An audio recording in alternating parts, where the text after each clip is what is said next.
আমাদের আদর্শ গৃহস্থ ভক্ত। চৈতন্য মহাপ্রভু তিনি একথা বলেননি যে কেবল সন্ন্যাসী ব্রহ্মচারী এরাই ভগবানকে পাবে, আর গৃহস্থরা পচা তারা ভগবানকে পাবে না, এরকম কথা চৈতন্য মহাপ্রভু বলেন। মহাপ্রভু বলেছেন যে কিবা বিপ্র কিবা শূদ্র ন্যাসী কানে নয়, যেই কৃষ্ণ তত্ত্ববেত্তা সেই গুরু হয়। কিবা বিপ্র, ব্রাহ্মণই হোক আর শূদ্রই হোক আর সন্ন্যাসী হোক আর গৃহী হোক, তাতে কিছু যায় আসে না।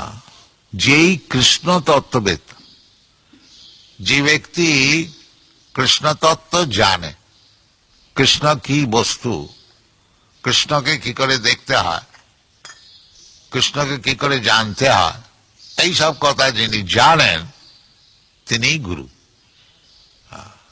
তো সেই গুরু হচ্ছে ভক্তিবিনোদ ঠাকুর। তিনি গৃহস্থ ছিলেন, শুধু গৃহস্থ নন, বড় গভর্নমেন্ট অফিসার, ম্যাজিস্ট্রেট। ম্যাজিস্ট্রেট ছিলেন, তাকে দিনের বেলা কোর্টে যে বিচার করতে হতো, এবং গৃহস্থ ছিলেন আরো সব ছেলেপুলে মানুষ করা, ছেলেদেরকে এডুকেশন দেওয়া, মেয়েদের বিয়ে দেওয়া, তাদের জন্য টাকা রোজগার করা, এইসব তো থাকবেই গৃহস্থের। এইসব থাকা সত্ত্বেও তিনি হচ্ছেন আমাদের আচার্য গুরু। তিনি এমন ভাবে কাজ করতেন যে ভগবানের সেবাটা সেইটাই মধ্যস্থ রেখেছিলেন। তিনি অফিস থেকে কোর্ট থেকে আসতেন, এসে মুখ হাত পা ধুয়ে যৎকিঞ্চিৎ যা খাবার খেয়ে নিতেন, নিয়ে 8টার সময় তিনি শুতে যেতেন, আর 4 ঘন্টা পরে রাত্রির 12টার সময় উঠে পড়তেন, উঠে বই লিখতেন।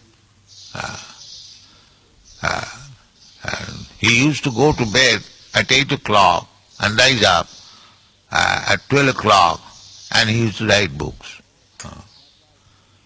So that was এইভাবে তিনি জীবনযাপন করতেন। যে আমাদের গৃহস্থের কাজ অনেক আছে, কিন্তু তিনি এমন ভাবে সেগুলি সব বিভাগ করে নিয়েছিলেন যে তার কৃষ্ণ ভজনে কোনো বাধা হতো না। তা আমাদেরও সেই রকম করতে হবে। যদি আমরা হরিভজন করতে চাই, তা আমাদের গৃহস্থালী কাজকর্ম অনেক কিছু আছে, সেগুলো আমরা বাদ দিতেও পারবো না। কারণ এটাও অন্যায় যে ছেলেপুলে হয়েছে তাদের কিছু দেখবো না, তাদের কিছু করব না। অবশ্য যদি অসম্ভব হয়, সে আলাদা কথা, তাহলে এইসব কাজ করা উচিত। সকল গৃহস্থের তার দেখা উচিত। মা বাপ না যদি ভালো না হয়, তাহলে ছেলে কি করে ভালো হয়? যে ভক্তিবিনোদ ঠাকুর এইরকম গৃহস্থ ছিলেন বলে তিনি এই ভক্তি সিদ্ধান্ত সরস্বতীর মতন ছেলেকে জন্ম দিয়েছেন। এই যে ভক্তি সিদ্ধান্ত সরস্বতী গোস্বামী আমাদের গুরুদেব, তিনি হচ্ছেন ভক্তি বিনোদ ঠাকুরের পুত্র। তা তিনি এই আপনারা এখানে যারা থাকেন, এই মায়াপুরের প্রতিষ্ঠাতা হচ্ছেন ভক্তিবিনোদ ঠাকুর। আমাদের নবদ্বীপেতে সকলেই ভুলে গেছিল যে মহাপ্রভু জন্মস্থানটা কোথায়। নবদ্বীপ বলতে গেলে অনেক বড় জায়গা, পূর্বেতে আরো বড় জায়গা ছিল, 9টা দ্বীপ নিয়ে নবদ্বীপ। এখানে লক্ষ লক্ষ কোটি কোটি লোক, সব ব্রাহ্মণ পণ্ডিত বাস করত। 500 বছর পূর্বেতে এটা হচ্ছে লেখাপড়া শেখবার একটা বড় জায়গা নবদ্বীপ। এখনো নবদ্বীপে বড় বড় পণ্ডিত আছে। হ্যাঁ, বাংলাদেশে নবদ্বীপ, উত্তরপ্রদেশে বারাণসী, এইরকম দ্বারভাঙ্গা, এরকম সব জায়গা সব ছিল যেখানে, যেমন এখন সব ক্যালকাটা ইউনিভার্সিটি, অমুক ইউনিভার্সিটি সব হয়েছে, পূর্বকালেতে এই সব কতকগুলি জায়গা লেখাপড়া শেখবার ছিল। এখানে নবদ্বীপের চৈতন্য মহাপ্রভু জন্মগ্রহণ করেছিলেন, আপনারা সকলে জানেন। তার পিতা সিলেট থেকে এসেছিলেন, গঙ্গার ধারেতে বাস করতেন। নীলাম্বর চক্রবর্তী ঠাকুর, তার কন্যা শচী দেবী, তার সঙ্গে বিবাহ হয়েছিল, এ সমস্ত আছে। তো ভক্তিবিনোদ ঠাকুর তিনি খুব ব্যস্ত যে বাস্তবিক মহাপ্রভুর জন্মস্থানটা কোথায়। লোকে প্রবাদ যে মহাপ্রভুর জন্মস্থান লোপ হয়ে গেছে, কিন্তু তিনি মনে করতেন যে লোপ কি করে হবে, নিশ্চয়।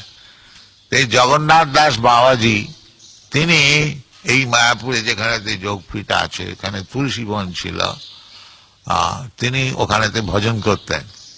তিনি ভক্তিবিনোদ ঠাকুরকে বলেন যে এইটি হচ্ছে মহাপ্রভুর জন্ম। তো মহাজন জিনগত পন্থা, জগন্নাথ দাস বাবাজি মহারাজ, তার অনেক বয়স হয়েছিল, কেবল হরিনাম করতেন। তিনি বৃন্দাবনে ছিলেন, তারপরে এখানে এসে বাস করতেন। তার কথানুসার ভক্তিবিনোদ ঠাকুর এই জায়গাকে উন্নতি করবার জন্য আপ্রাণ চেষ্টা করেছিলেন। তিনি যতটা সম্ভব তার অর্থবৃত্তির দ্বারাতে এখানে জায়গা সংগ্রহ করেছিলেন। তারপরেতে একটা ধাম প্রচারিণী সভা তৈরি করেছিলেন, যে সকলে এ বিষয়েতে একটুখানি ইন্টারেস্ট নেন, নিয়ে ভালো করে হয়। আর তিনি এটাও আশা করেছিলেন যে এইখানেতে মহাপ্রভুর কথাটা কোনো তো দোলো কথা না, যে এক একটা লোকের যেমন দল আছে, আজকাল অনেক সব দল হয়েছে, অমুকের দল, অমুকের দল, অমুকের দল, আর সেই সবগুলো ধোঁকাবাজিগুলো ধর্ম নামে চলছে। সেই জন্য ভাগবত বলেছেন, এবং তার ভাষান্তর করে আমাদের বৃন্দাবন দাস ঠাকুর বলেছেন যে পৃথিবীতে যাহা কিছু ধর্ম নামে চলে, ভাগবত কহে তাহা পরিপূর্ণ ছলে। এই পৃথিবীতে যে ধর্ম নামে যেসব দেশ চলছে, যে আমাদের এই ধর্ম, আমাদের এই ধর্ম, এগুলি সব বঞ্চনা। ধর্ম কখনো আলাদা হতে পারে। যেমন সোনা, সোনা যদি কেউ বলে এটা হিন্দু সোনা, এটা মুসলমান সোনা, এটা খ্রিস্টান সোনা, এ আবার হয় নাকি?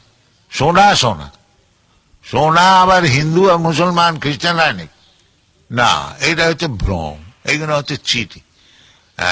যেমন আমাদের এই কলেজ স্ট্রিটে কলকাতায় হিন্দু পাঁটার দোকান,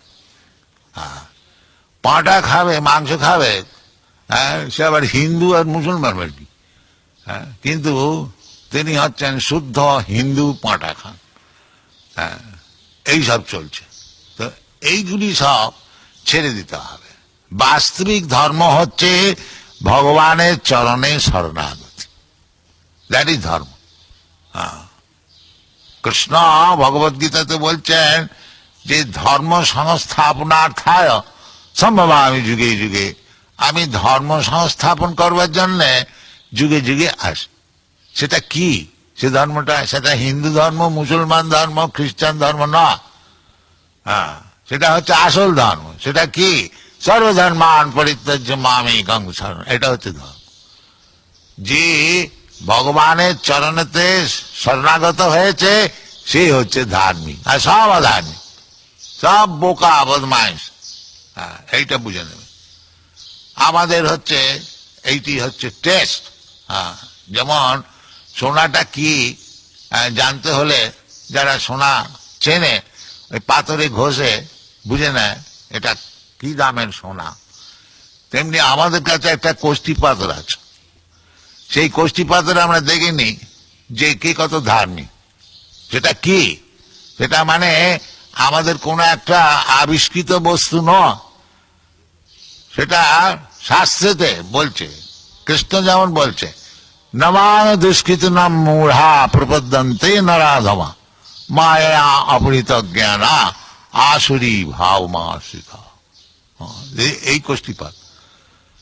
যাই দেখব যে কৃষ্ণতে প্রপত্তি নাই, কৃষ্ণকে বোঝে না, কৃষ্ণকে জানে না, অথচ ধার্মিক, আমরা সেটা গ্রহণ করব না।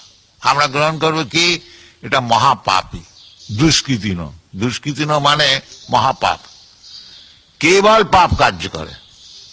সে এই ক্লাস লোক যারা কেবল পাপ কাজ করছে, যারা বোকা মূঢ়া, নমাং দুষ্কৃতি ন মূঢ়া নরাধমা, মনুষ্য সমাজের মধ্যে অত্যন্ত হেয় নরাধম, আর মায়া অবৃত। মানে এই লোকটা এত বিদ্যান ইউনিভার্সিটিতে এত সব পাস টাস করেছে, আর আপনারা একে বলছেন যে মহাপাপী, বোকা, নরাধম।